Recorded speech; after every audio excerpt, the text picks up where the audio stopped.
My name is Austin Bradley. I'm the park superintendent here at Breaks Interstate Park, standing on the porch of an 1830s historic log cabin here at the park that belonged to the Counts family, which were some local residents of this area.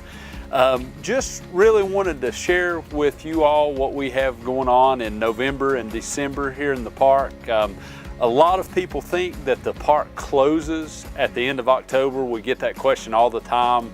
When do you all close the park? The answer to that question is we never truly close the park. There's always things to do, always facilities that are open for the public.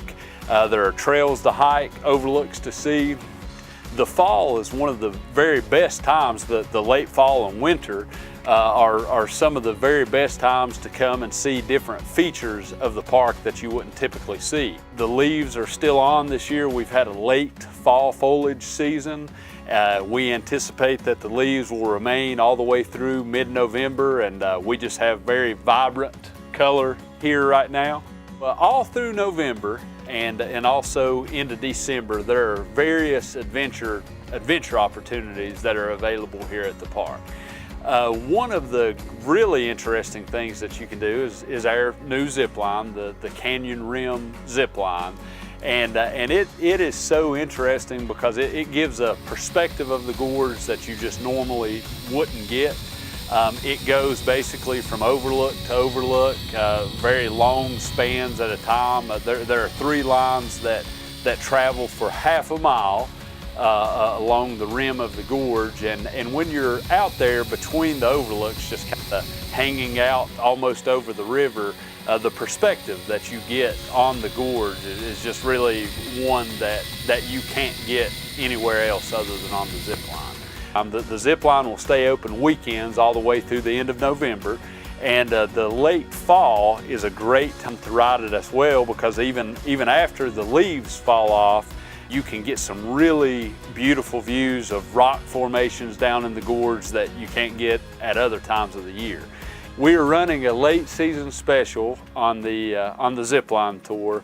It's going to be $15 off. We've got information about that on our website. So for anybody who's interested in doing the zipline, it gives them a chance to spend a little bit less money but still have that experience. An additional activity that's going on this year, Jason Foley with Kentucky Whitewater is a company that we work with here in the park. Actually, he's one of the only whitewater outfitters that are running a late season program. And so Jason is actually offering guided rafting trips on the Russell Fork for the first 2 weekends in November. The Corps of Engineers, through some help from some of our elected officials, Mitch McConnell was heavily involved, and some other of our legislators, actually worked with the Corps of Engineers to increase the number of whitewater releases that we get on the Russell Fork River this year.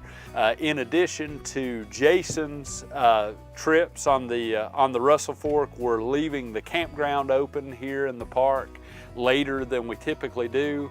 Plus, we're allowing camping in our river access area, or as locals call it, Rattlerful, which is located on the Kentucky side in a very scenic portion of the river.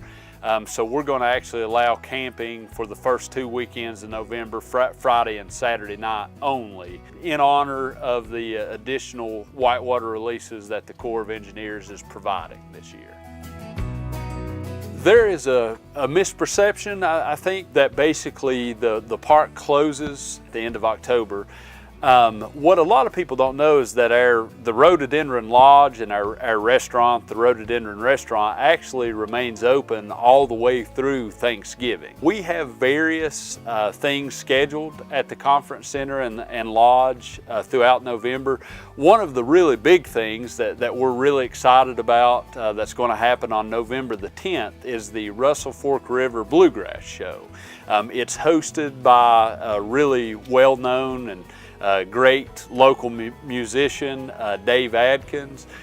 He has helped us bring in some really great bands over the past couple of years. Dave will be performing, and he's also secured Blue Highway and Ralph 2 which is Ralph Stanley's son, a really well-known artist. But all three of those bands are just great, great performers.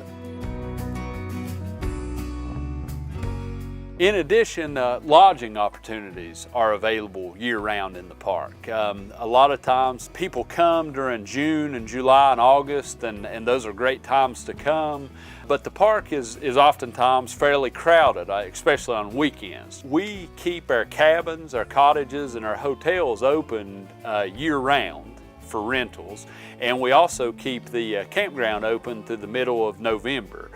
So people who want to come later in the season to avoid some of the crowds, you know, you have the hiking trails to yourself, you have the overlooks almost to yourself, and late season can be a really good time to just come and stay for a weekend or get away for a long weekend, or even in the middle of the week.